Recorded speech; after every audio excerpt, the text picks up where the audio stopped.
All right, I'm interrupting that because I already showed it.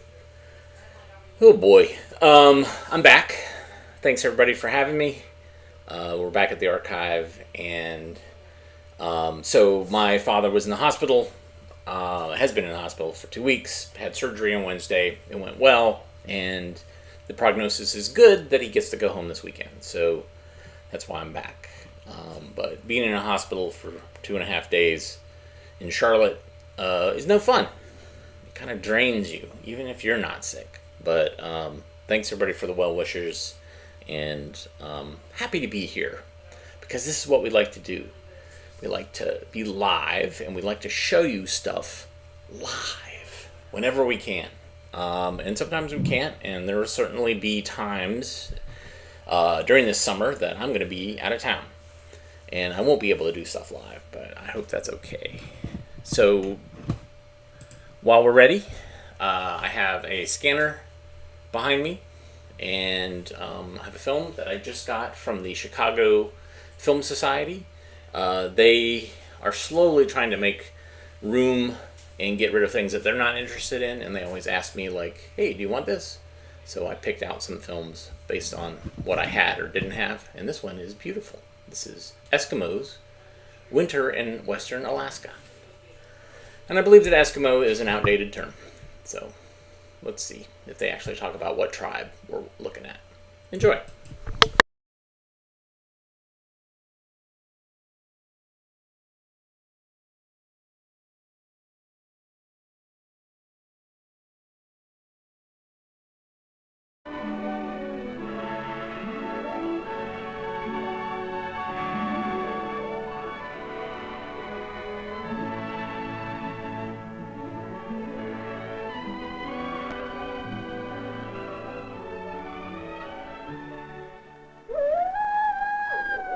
Howling husky dogs tell us we're in the land of Eskimos. We are visiting the Eskimos who live on the west coast of Alaska. This is the village of Unalakleet. The winter sun is low and seems far away. Here Eskimos live in log cabins, for there are forests nearby.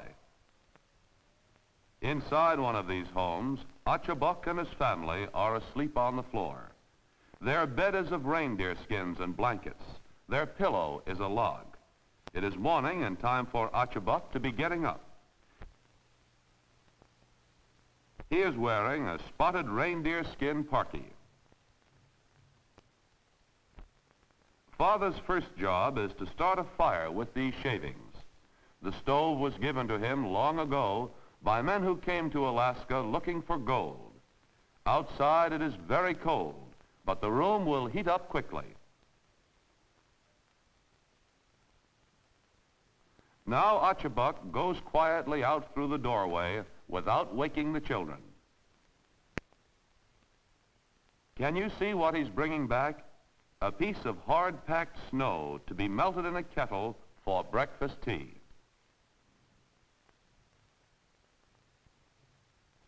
The rest of the family are awake now. Achabuk's daughter wears boots of white reindeer skin. Her brother has sealskin boots. After breakfast, time to school. Even Eskimo children hate to be tardy. The first thing is the oath of allegiance to the United States. Here the primary boys and girls are singing a song with gestures. Back home, their parents are busy. Father has to keep a supply of stove wood at hand. His frozen breath gives us an idea of how cold it is, 30 degrees below zero. Cold or not, Mother has to hang out the wash. Look where she keeps baby brother. While Mother works, Big Brother Anagik is out along the river chopping ice to be melted into water. Water for drinking and for cooking is precious during the long Eskimo winter.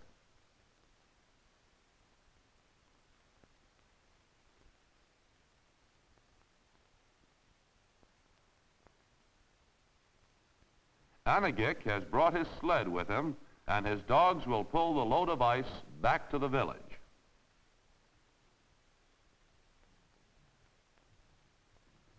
Farther out on this same frozen river, the older women of the village are fishing. They must chop holes through the thick ice.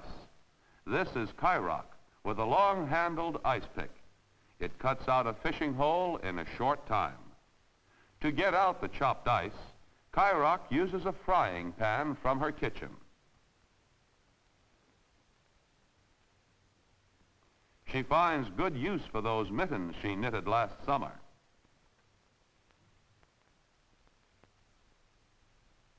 Now for the fishing pole. Not a very fancy outfit, but the other Eskimo women seem to be catching plenty of fish. Here's the way it's done. It's a tom cod, which freezes almost as soon as it hits the ice.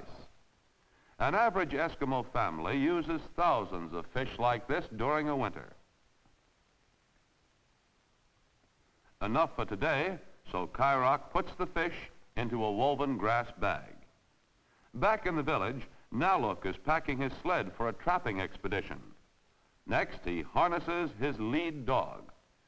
And the lead dog is trained to follow Naluk's commands. The dog out of line is just learning to run with the team. Wooden tripods mark the trail out beyond the village.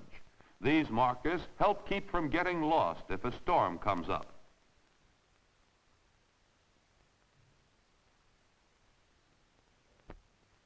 An Eskimo fisherman, Kutuk, is setting his traps on a river. Sections of fencing like this are lowered through openings cut into the river ice. Joined together across the river, they keep fish from going upstream except for one space where Kutuk places the fish traps.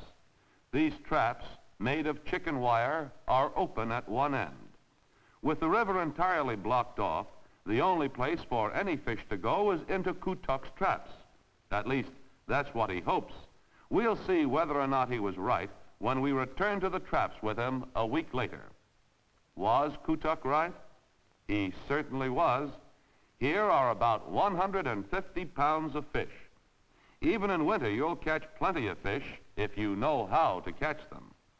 Kutuk empties this fish trap about once a week all during the winter. He will trade his catch at the trading post for a new axe or perhaps a gun.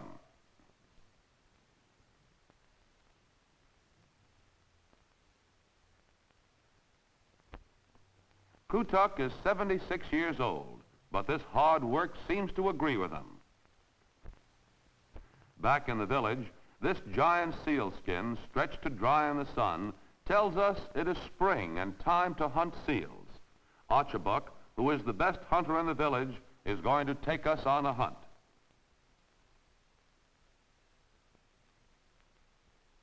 We go with him over the frozen ice on the Bering Sea to the edge of the ice field 3 miles offshore. Leaving the dog team behind, Archibald pulls his kayak to the edge of the ice. The snowshoes have kept him from breaking through thin ice. Now he can remove them.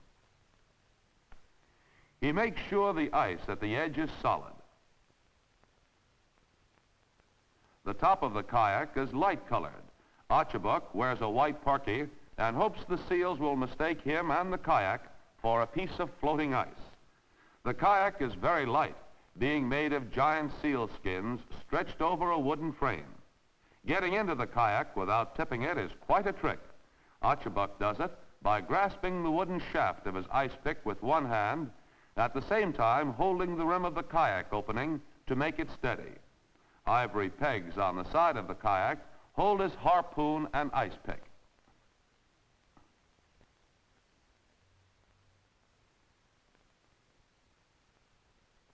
Now off to hunt seals among the floating cakes of ice. But look, a storm is coming up. The wind begins to blow. Huge ice cakes are soon bobbing around like eggshells. The ice field has cracked. At once, Archibald heads back, for he is afraid the wind will carry his dog team out to sea. He paddles safely between 2 fields of ice where the water is more quiet. The ice crack has widened. Dogs are deathly afraid of open water, but Achabuck has a well-trained team. It goes on and across. Back on solid landlocked ice, Achabuck forgets all about seal hunting and has but one idea: to get back to Unalakleet. Pools of water formed by the melting ice show that it is becoming more and more unsafe, so Achabuck loses no time.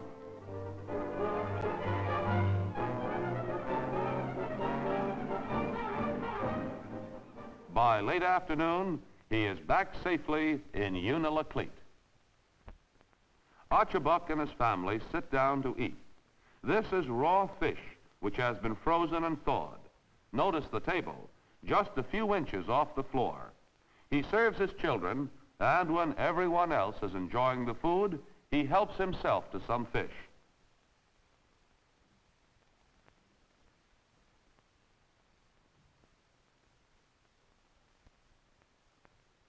Dessert is akutuk, or Eskimo ice cream, made from seal oil and berries. Achabuck shows his daughter correct Eskimo manners, eating with 2 fingers instead of 3. They hurry through dinner, for tonight is a special night. An Eskimo dance. The orchestra is already beating out rhythm and singing songs. This dance represents Eskimos in a skin boat crossing the sea.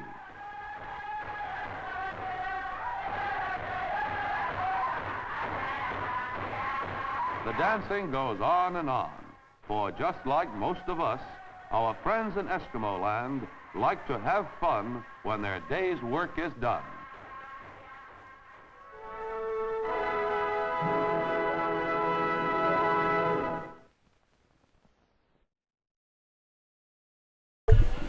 That was awesome.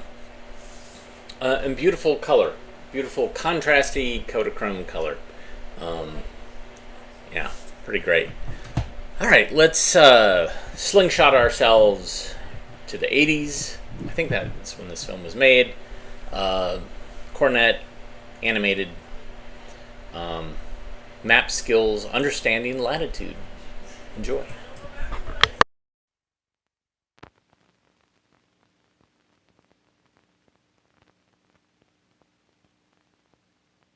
Focus.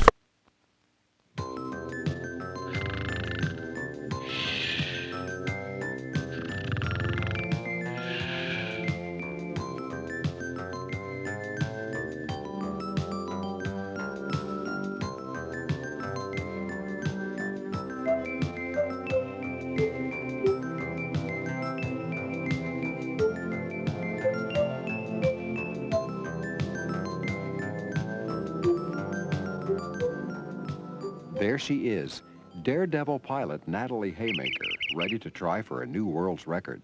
That's right. I'm going to break the record for an around-the-world flight over the poles. The record is 54 hours. I'm going to do it in 48. Here's what my path will look like. I'm going to start out here at a place on the equator. That's this imaginary line drawn east and west all the way around the Earth. It's halfway between the North Pole and the South Pole. I'll take off going directly south, pass over the South Pole, and continue flying around this side of the Earth to the North Pole. Then I'll fly south on this side of the Earth and end up at the equator where I started. My clock will keep track of the time, and my mileage counter will show the distance I've traveled. There are certain tracking stations along the way, and I have to signal with a laser beam as I pass over them. That'll prove I was there.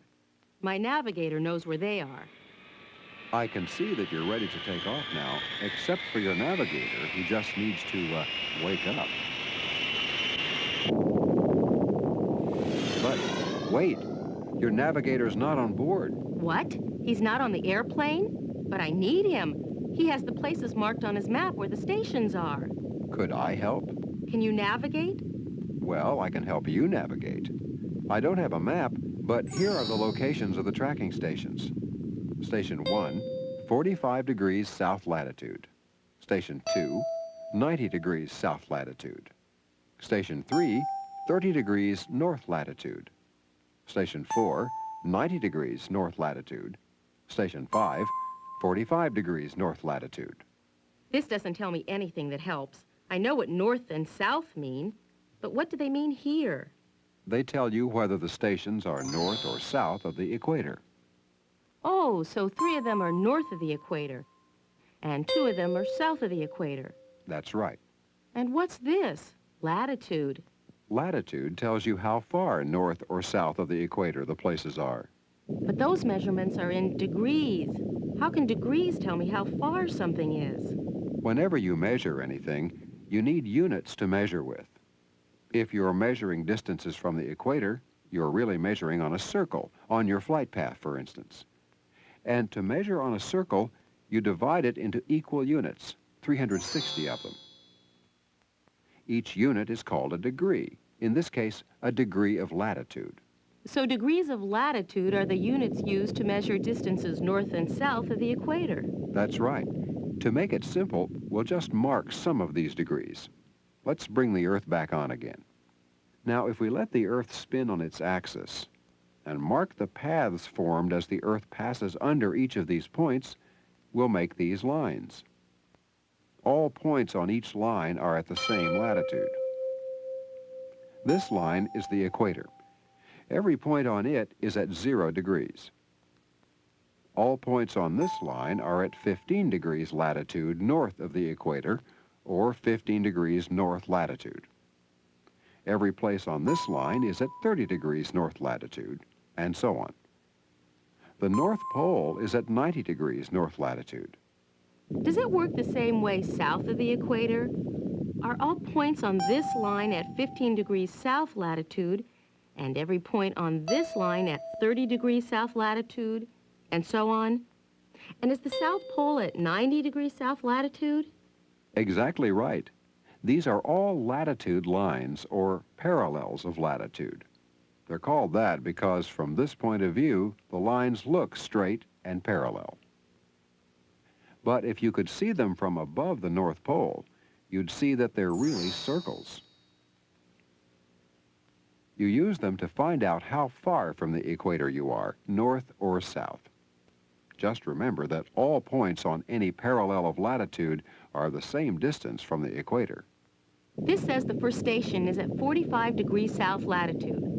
So I just look out the window, and when I see the 45-degree line, I flash my laser beam, right? Well, locating parallels of latitude isn't quite that simple. Like the equator, they're not really drawn on the Earth. What good can they do if they're not really on the Earth? How can I use them? Here's one way. You can translate distance in degrees into distance in miles or kilometers. Oh, I think I see how. Could you tell me how far it is all the way around the world through the poles? About 25,000 miles. And I know there are 360 degrees all the way around the world. So if I divide, I can see that each degree of latitude must represent a little over 69 miles. I started at 0 degrees, and I want to send my first signal at 45 degrees south latitude, which means the first leg of my record-setting trip is 45 degrees long. That's 45 times a little over 69 miles for each degree, or about 3,125 miles. My mileage counter was at 0 when I left the equator, and now it's at 3,121 miles. I must be almost there. Exactly right. 3,123, 3,124, 3,125. I'm there now. I'll flash my laser beam. That was easy. Looks like a nice day down there. Not as hot as at the equator. Now I've got to keep moving if I want to break the record. Will you have any trouble finding the next station? No, it'll be simple. 90 degrees south latitude. That's the South Pole. Each time I flash my laser beam, my mileage counter automatically resets to 0. So it reset itself at 45 degrees south latitude after I'd gone 3,125 miles. Now to get to 90 degrees south latitude, I'm going 45 more degrees. So that must be another 3,125 miles. Now there are 3 miles to go, 2 miles, 1 mile. I'm at 90 degrees now. And it's taken me exactly 12 hours to go a quarter of the way around the world. I'm right on schedule. Sure looks cold down there. A lot colder than it was back at 45 degrees south. Well, the South Pole is as far as you can get south. The farther you get from the equator, the colder it usually gets. Why is that? Well, remember, it's the energy and the light from the sun that heats the Earth. For the moment, let's think about just this much of the light. When this amount of sunlight strikes the Earth here, it heats only a small area on the Earth, so it can heat that area quite a lot. Any spot within that area gets pretty warm. But because the Earth has a curved surface, like the surface of a ball, when the same amount of light strikes here, it's spread out over a much larger area. So any spot within that area gets a lot less heat. Exactly. So as you go from the equator to a pole, temperatures usually get colder and colder. I see. The next station is at 30 degrees north latitude. That's 120 degrees from the last station at the South Pole. So that will be 120 times a little over 69 miles for each degree, or about 8,333 miles. My mileage counter says I'm coming up on that fast. 8,331, 8,332, 8,333. I must be at 30 degrees north latitude now. Nice and warm down there. Well, it's only 30 degrees of latitude from the equator, so you'd expect it to be warm there. But your next place to signal is as far north of the equator as you can get. I know, 90 degrees north. That's the North Pole. Let's see, I'm at 30 degrees north now. To get to 90 degrees north, I have to go 60 more degrees. About 4,166 miles. And there it is, the North Pole. It's frozen like the other pole. It's only been 36 hours since I left home, so I'm right on schedule.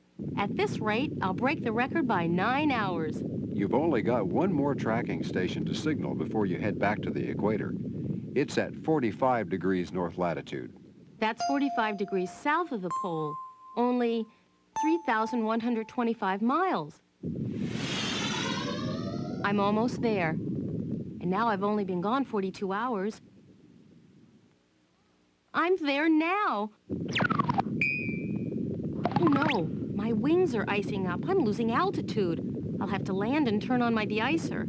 Oh, I had a good chance of breaking the record. Hey, there's snow all around. At 45 degrees south latitude at the first station, it was a summer day. And here it looks like the middle of winter. Well, it is the middle of winter here. That's because when it's summer in the southern hemisphere, where 45 degrees south latitude is, it's winter in the northern hemisphere, where 45 degrees north latitude is. But both parallels of latitude are 45 degrees from the equator. Why is it summer at one of them and winter at the other? To see, let's look at the Earth again. You may have noticed that the Earth's axis doesn't go exactly straight up and down. The Earth and its axis are tilted quite a lot to one side, and it's because of this tilt that the Earth has seasons. This is how it works.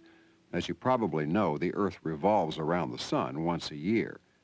As it does this, the tilt of the Earth's axis doesn't change. So when the Earth is in, say, this position in its path around the sun, light from the sun strikes the Earth from this direction, like this. The most direct sunlight is here, above the equator in the northern hemisphere. That makes the northern hemisphere warmer, doesn't it? So then, is it summer in the northern hemisphere and winter in the southern hemisphere? Exactly right. But remember, the Earth keeps revolving around the sun. So half a year later, the Earth is here in its path, and light from the sun strikes it from this direction, like this. The Earth is still tilted the same way, so then the most direct sunlight falls here, below the equator in the southern hemisphere. And then it's summer there, isn't it? And winter in the northern hemisphere. That must be the position the Earth is in about now, because it sure is winter here at 45 degrees north latitude. Does that mean it's winter in the whole northern hemisphere? No, if you think about the Earth and the Sun, you can probably make a pretty good guess about what parts of the Earth are having winter now. When the sunlight comes from this direction, you can see that this part of the Earth would generally be pretty warm. And when the Earth has revolved into this position half a year later, and sunlight hits the Earth from this direction, a large part of that region is still warm. So this area, from about 25 degrees south latitude to about 25 degrees north latitude, It's pretty much warm all year. that's right. And you can see that whether the sunlight comes from this direction or this direction, these two regions around the two poles always get their sunlight spread out over a large area. So the regions around the poles never really warm up. Right. They have short, cool summers and long, cold winters. Well, if these parts are always pretty cold, and if this part is usually pretty warm, it must be these areas in between that have seasons. I mean seasons with big differences in temperature, warm summers and cold winters. Correct. I see. So it's winter now in this part of the Earth where I am, and this part is having summer. And in 6 months, this part of the Earth will be having winter, while this part has summer. Exactly right. And all because the tilt of the Earth's axis remains the same as the Earth revolves around the sun. Look, my wings aren't iced up anymore. I can take off again. You only lost 2 hours. You've been traveling 44 hours. Now you just need to get back to the equator where you started in less than 10 hours, and you've beaten the 54-hour record. I can do it in 6. Thanks for helping me understand latitude, so I could break the record for a trip around the world over both poles.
I gotta say, all those animated ones from the 80s, incredibly tedious. Like, there's something about the pacing of them. They linger too long. I think if they had been edited a little bit tighter, it would have felt better.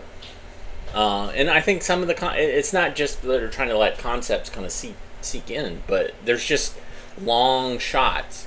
And the animation is not great. So, there's my critique of those later cornet things. Let's look at an early cornet one.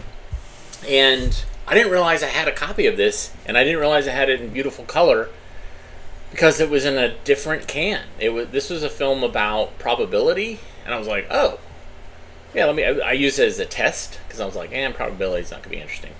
And no, it's a totally different film. It's a P. It's propaganda techniques. Enjoy.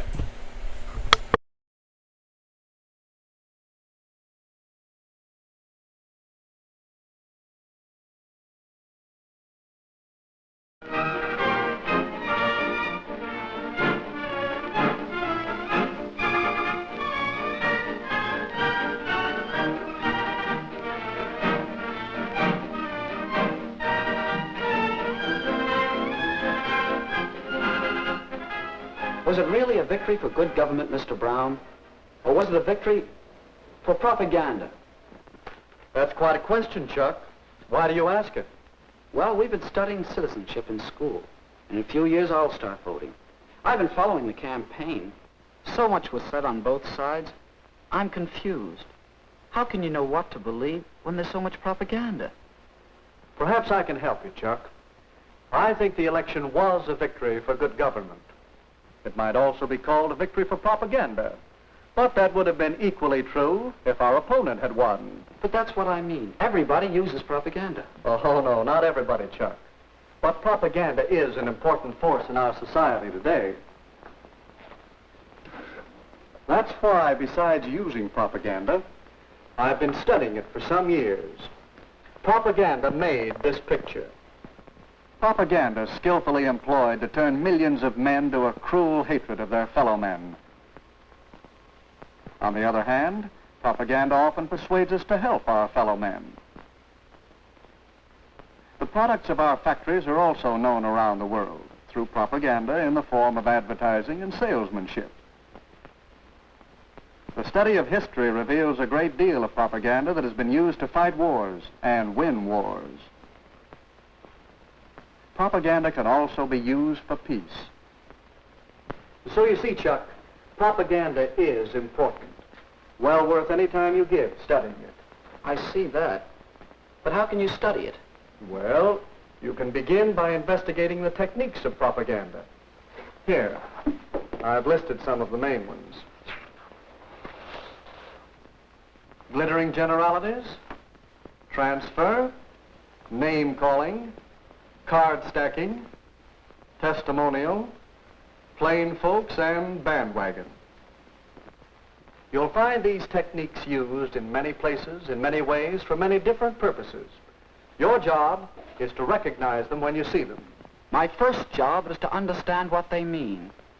What is a glittering generality? Well, let me see. That headline you were quoting, a victory for good government. Good government is a phrase we use many times during the campaign. We said the mayor stood for good government and promised good government. But it's true, isn't it? What's true? What does good government mean? Is the mayor's idea of good government the same as yours? I see. It's a glittering generality. One of the best. There's another. Yes. And why do you suppose our opponents chose that phrase? I guess because everybody likes a real American. Right. And they wanted to transfer that liking for a real American to Mr. Butler. And that's what you mean by the technique of transfer. That's it. Now let's see if you can recognize another technique. A day or so after that poster came out, I said in one of my campaign speeches, our opponent advertises himself as a real American. I say he is unreal, unrealistic. He is a visionary, a theorist, a dreamer. He is so thirsty for public office that like a weary traveler in the desert, he sees a mirage, and he is trying to sell it to you as real. There. Now, what would you call that? That's name-calling, visionary, theorist, dreamer. That's right. And those are very polite names. But now I want you to listen to something else.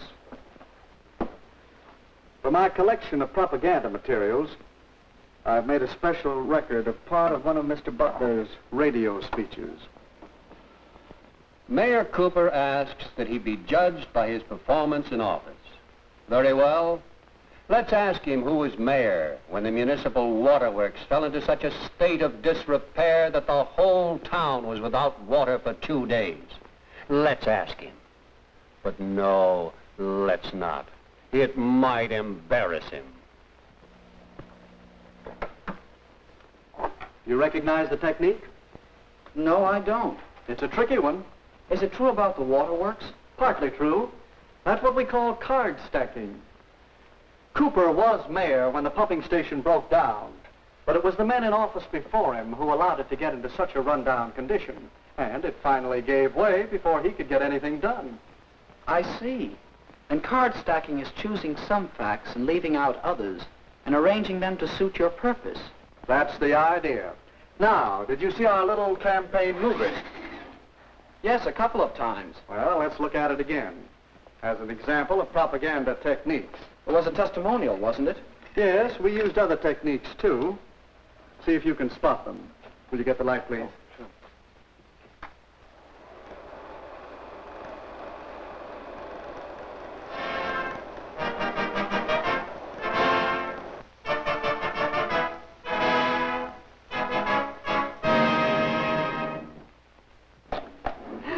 land sakes. A body hardly has time enough. The house to clean, and the washing to do, and the men folks to feed. They like their chocolate cakes, too. But I do want to take time to tell you that I've known Dick Cooper ever since he was knee-high to a grasshopper. He comes of a good, respectable family, just as honest as the day is long. And he knows our town. He's one of us. That's why I'm going to vote for Mayor Cooper. And all my friends are going to vote for him, too. We'll stop a minute, Chuck. Recognize the technique? That must be what you call plain folks. That's right. You'll find many versions of the appeal based on the common man, the man on the street, log cabin to president. Now let's look at the rest of the movie. Yes, Mrs. Hamline is voting for Mayor Cooper. Her friends are voting for Mayor Cooper. Your friends are voting for Mayor Cooper. The people know what they want, and what they want is Mayor Cooper. Don't you be left behind.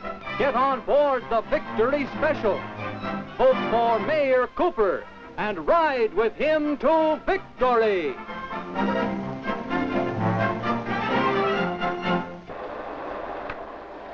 That ending's easy to spot. It's the bandwagon. Yes, the propaganda we've been talking about is easy to detect.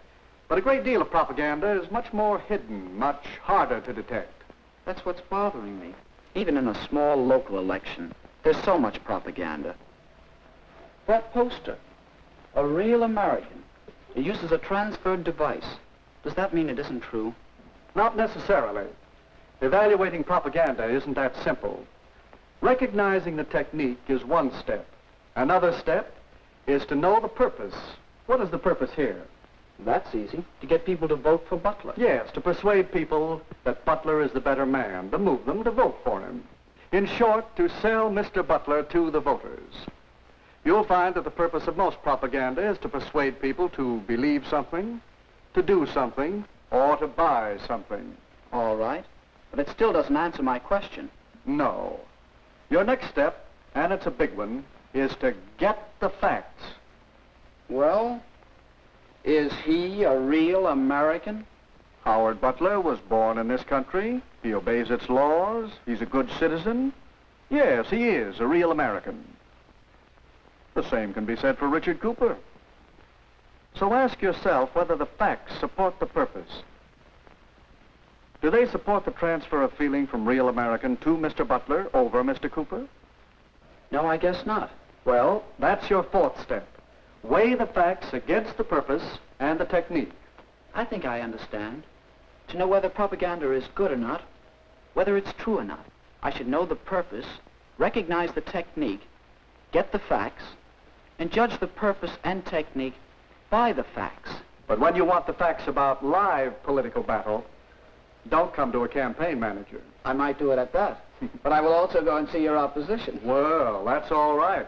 Whenever you're tracking down propaganda, get as many different points of view as you can. Do you know something? What? I think that it might be interesting to make a really serious study of propaganda. I find it interesting, and there's plenty to study. Here I have just a few of the many books on the subject. You can read them. You can keep your eyes and ears open for little bits of propaganda. And, of course, you can study whole propaganda campaigns. Here are a few on which I've been gathering material. Hitler and Nazi Germany had a campaign of propaganda that ran over many years. Then there's a wealth of propaganda to study on the subject of Russia and communism. There's propaganda to study in our own American elections, national as well as local, and in many of the major issues on which elections often hinge. Well, if I don't learn about propaganda, it won't be because there's no way to study it. That's right, Chuck. Remember the techniques of propaganda and use the procedure we outlined for studying it. Propaganda is a powerful force, so powerful that your study of propaganda is important not only to you, but to me and to the world.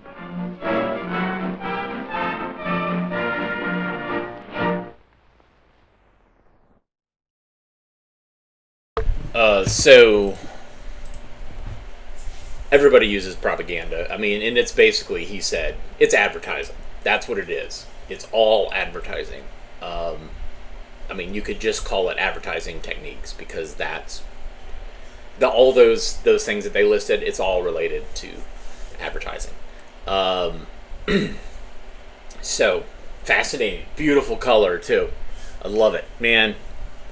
I love when I find good color stuff. Let's see, what do we want to watch? There's so much to watch. So many films. How about Plankton? Let's find out about it. Plankton to fish, a food cycle. Enjoy.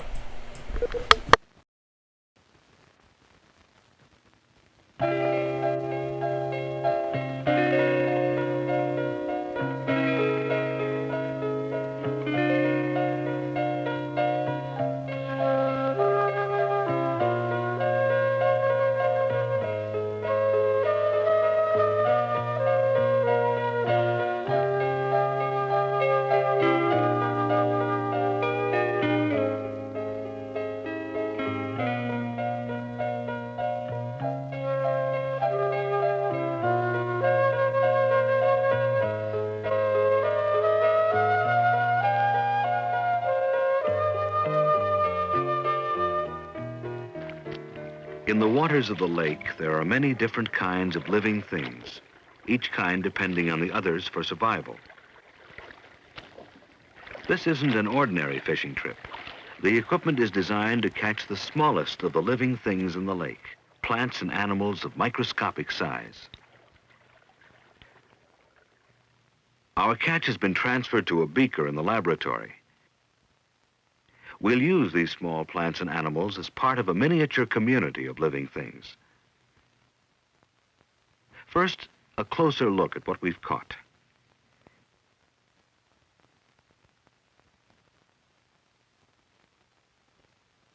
We use the term plankton to refer to many different kinds of plants and animals that live in water and float with the current. Most of them are very small. As we increase the magnification, we can see smaller and smaller plankton. These diatoms, like other plants, are able to use the energy of sunlight to produce their own food from carbon dioxide and water.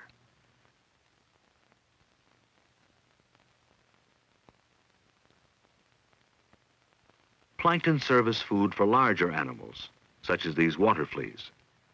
This is the beginning of a food chain. The beating motion of the antennae creates a small current which sweeps plankton into the food groove or mouth of the water flea.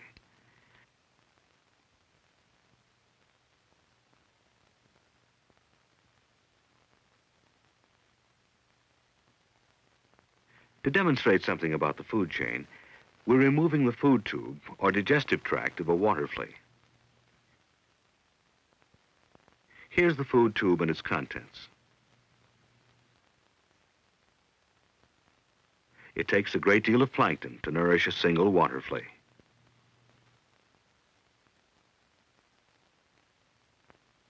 The body is transparent, so you can see young water fleas developing inside the brood pouch of their mother.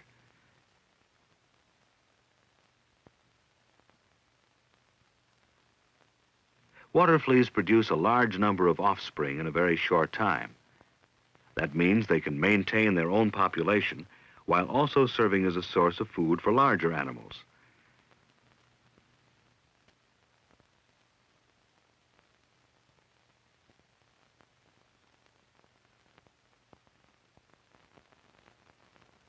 What can we expect to find in the intestine of a fish?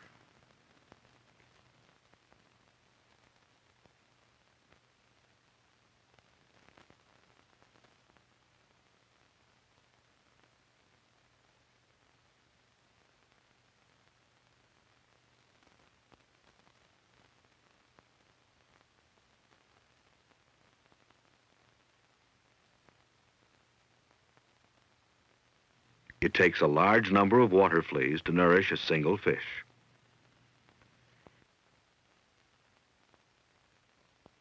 In a lake or river, these fish would become food for larger fish. But we've made them part of a miniature world in an aquarium.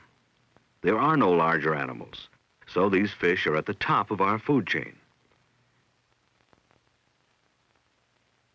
The chain begins with the microscopic plants, which produce food. That benefits the water fleas, which in turn benefits the fish. Is that the end of the chain? Or do the fish and water fleas benefit the plankton in some way? Well, we know that the body of a dead fish will decompose, and living fish release waste products into the water. Will this have an effect on the microscopic plankton? After a short while, we can see that the plankton have multiplied. That's because the wastes and decomposed matter provide nutrients for the plankton. To benefit the plankton, the waste products must be acted on by bacteria. So the food chain is really a continuous cycle. Each type of living thing depends on the others.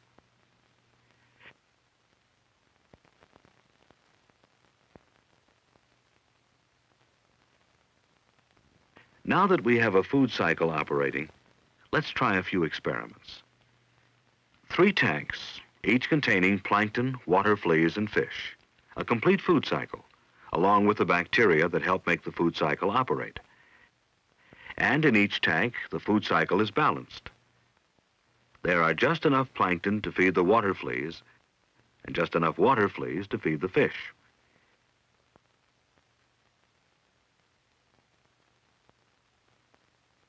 If we add a few more fish to one of the tanks, will that have an effect on the food cycle?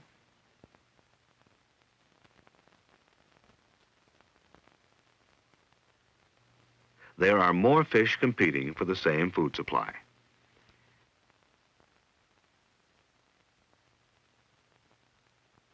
After several days, do you notice any change? Compare this tank, where we added some fish, to this one, which we left as it was. Here are some fish from the A tank, and some from the B tank. Any difference?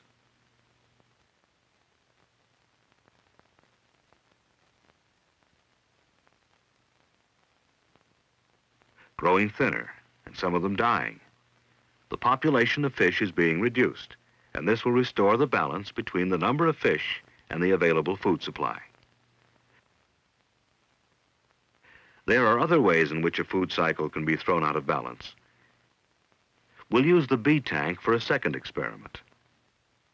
What will happen if all the fish are removed?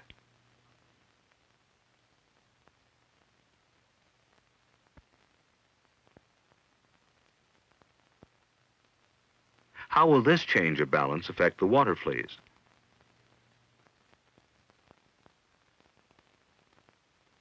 After a few days, the water fleas have multiplied many times. Quite a difference from the tank where fish are feeding on water fleas.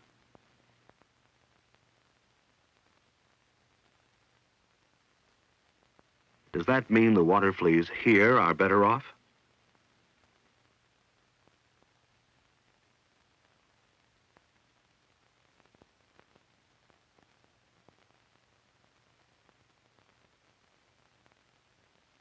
A few days later, the water is clearer because all the plankton have been eaten,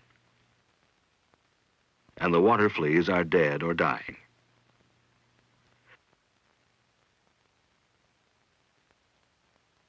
The water fleas multiplied too fast for their food supply, and now they've used up that food supply. Removing the fish has caused the food cycle to break down completely. So, balance is important to the operation of a food cycle. When we added too many fish, some of them died, reducing their number and restoring the balance. But if a link in the food cycle is broken completely, as it was when we removed all the fish, it may be impossible for other living things to survive. In a balanced food cycle, each kind of living thing depends on the others for survival. In our miniature food cycle, water fleas feed on plankton and in turn become a source of food for fish. And the waste products of the fish, acted on by bacteria, help to provide nutrients for the microscopic plankton.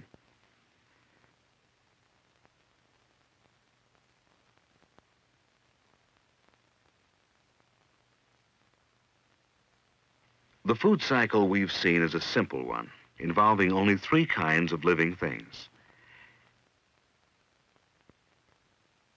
In the larger world, the food cycle is much more complicated. In fact, the food cycle here is more like a web in which many different kinds of plants and animals depend on each other in various ways. And in this food web, there must be a balance among living things so that all of them, including man, can continue to survive.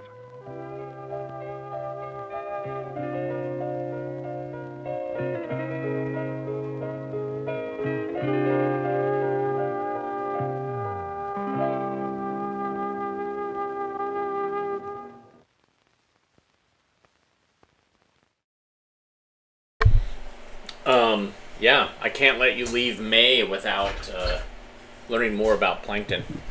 It really feels like that's my my deal. Let's learn about Beethoven. Let's do it.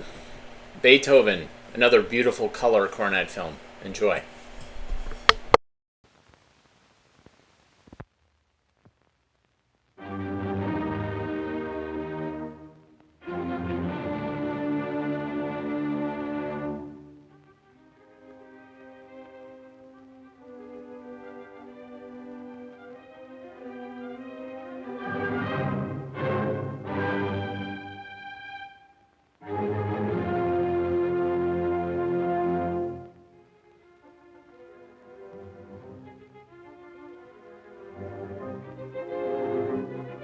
We are hearing one of the greatest symphonies ever written. The man who composed it has been called a fighter for freedom. His name was Ludwig van Beethoven. Once he said, "Whoever shall understand my works, he shall be free from all the misery that burdens mankind." Perhaps it is this personal quality, this appeal to the human heart and soul, which makes Beethoven's music loved and enjoyed today as it was in his time. Beethoven was the first to make his music available to all people. This was an important contribution. It reflected the growth of democratic ideas that came out of the times in which he lived. He was born in 1770 in the city of Bonn, Germany. Today, his statue stands in the town square, amid the scenes of his childhood. This is the Church of the Minor Friars, where Beethoven, as a boy, played the organ. As a boy, he must have often gazed at the Rhine, which flows past the city of Bonn. Along the Rhine, too, the castles of German nobles looked down on a way of life which had not changed for centuries. It was a time when kings and princes still ruled Europe. It was the late 18th century. Near the town of Bonn, the boy Beethoven often saw the great estates and palaces of the nobility. Perhaps he wondered about the great difference between such a princely palace and the little cottage where he was born.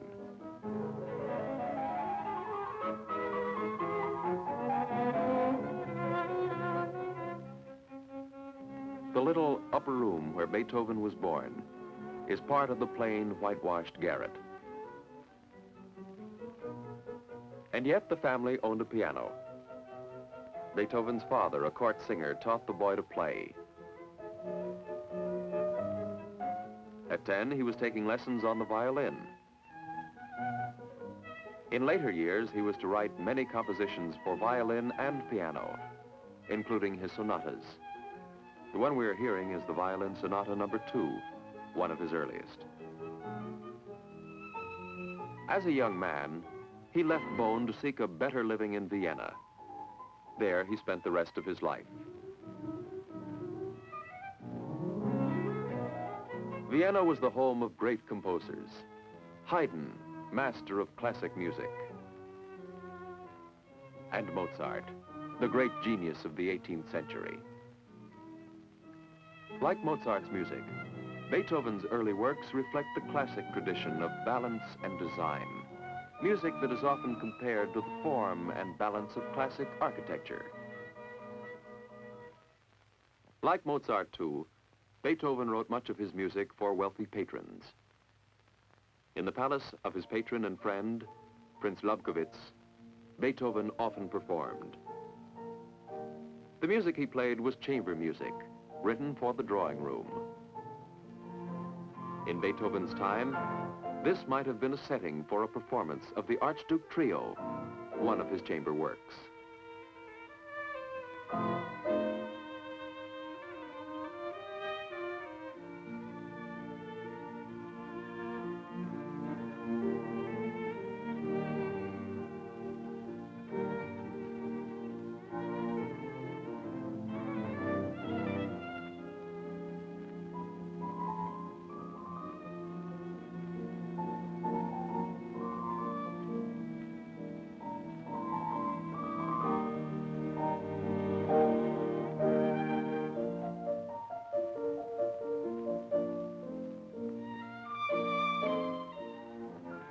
But Beethoven's music reflects far more than the classic tradition of the 18th century.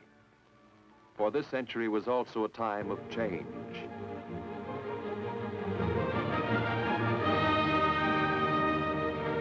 The spirit of the French Revolution had surged across Europe. The common people were fighting for democracy. They were struggling for new ideals of freedom and brotherhood. These ideals influenced Beethoven. His third symphony, the Eroica, or Heroic Symphony, reflects the drama of the revolutionary period.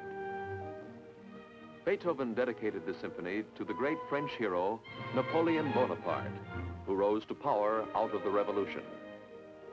Beethoven probably thought that Napoleon would preserve the liberties of the French people. When Napoleon became dictator instead, Beethoven denounced him. Some people believe that the real hero of the Eroica is Beethoven himself.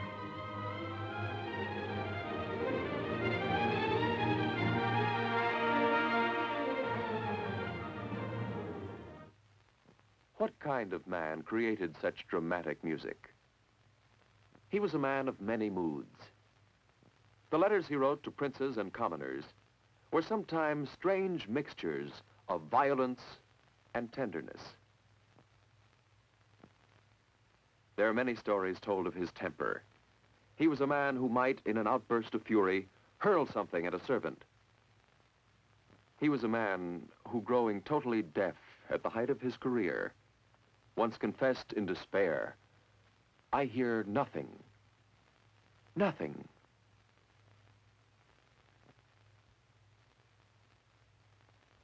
And yet, although he was deaf, there poured from his mind a torrent of music.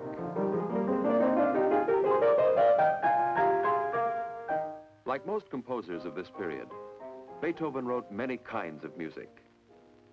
He was among the first to play his works for the common people. He also performed his own compositions for the nobility. These included the princes of Imperial Vienna.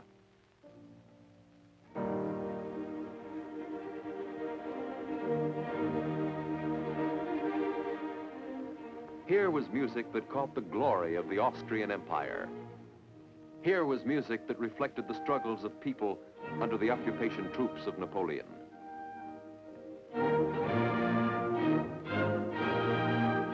Here was music that portrayed the eternal struggle of all men for freedom from tyranny. Another champion of freedom was Goethe, the German poet whom Beethoven knew. For Egmont, a historical play by Goethe, Beethoven wrote incidental music. The Egmont Overture reflects the heroic story of a champion of freedom. His name was Count Egmont. As a leader of the Dutch people, Egmont gave his life in their historic struggle for freedom from Spain. This was the kind of theme that appealed to Beethoven and his love of liberty. The music for Egmont is powerful dramatic, heroic.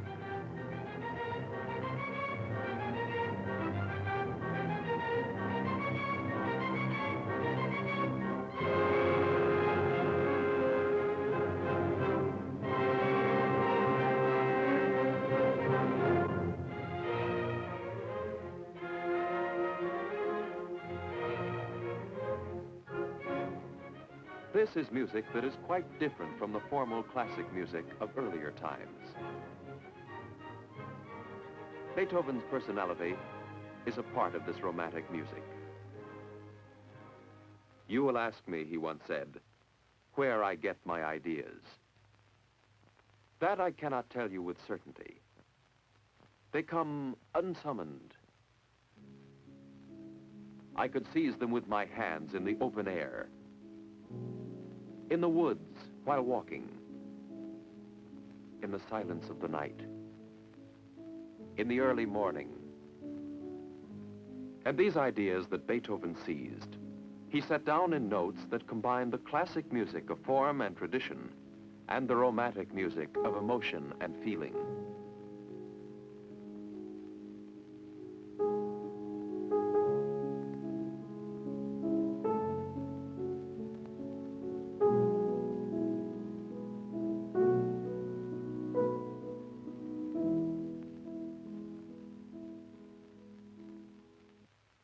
Here in a suburb of Vienna, Beethoven probably found inspiration for one of his greatest works, the Pastoral Symphony. Along this path, still called Beethoven's path, he walked many times, perhaps gathering those ideas that he said seemed to come unsummoned. No mortal can love the country as I do, he once said. That love he poured into the music of his Pastoral Symphony.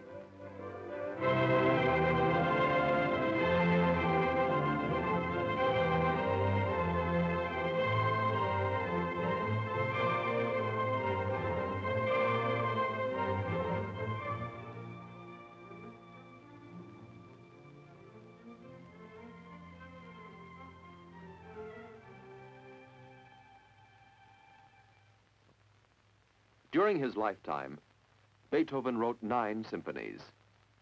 In Vienna, he continued to compose to the end of his life. And always he was the unconquerable genius.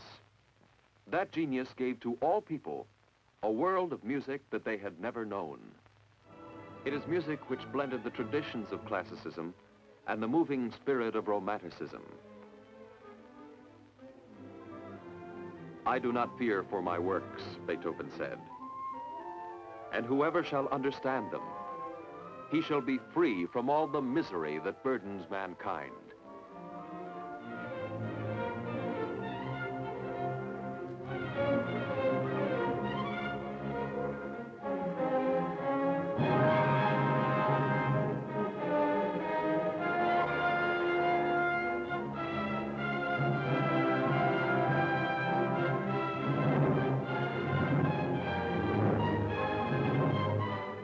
This is the music of Beethoven. Powerful, inspiring, majestic, music for all people, for all time.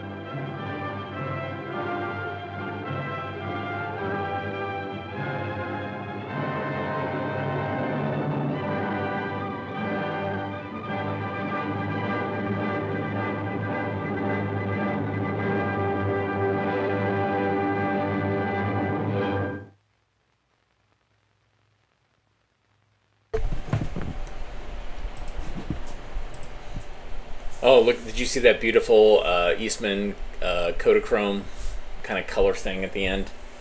Beautiful. Absolutely beautiful. Yeah, so I guess I heard about a month ago that scholars are thinking seriously that Beethoven died from lead poisoning. That he drank a bunch of wine that had lead in it, because that was something that was a thing back in the day. And he did have a drinking problem. He drank a lot. And then also he might have been treated by a doctor of the time with lead related to something with his abdomen, and it was just so much that it kind of supersaturated his body and his liver and killed him. But also might have contributed to his deafness and might have contributed to his mood swings and all that stuff. Anyways, fascinating. Some beautiful footage of European hills, Vienna hills, Austrian hills, etc. Idyllic, pastoral. But thanks for watching today. We saw a lot of great stuff. Beautiful color in not home movies, but educational films. So I like that when I find that. And in scanning all these cornet films, we've been finding more and more of that footage. So it's really great to see. But thank you so much for being patient with me, doing pre-recorded shows. I hope you enjoyed all the Schick commercials, all the commercials yesterday with jingles. Yeah. Tomorrow is June, and looking forward to seeing you in June. Everybody take care, and have a great weekend, and we will see you on Monday. Thanks so much for watching. If you like what you saw, hit the thumbs up. You can contribute via patreon.com, ko-fi.com/avgeeks, or also the super thanks button, which is in YouTube. Thanks so much. We will see you soon. Goodbye.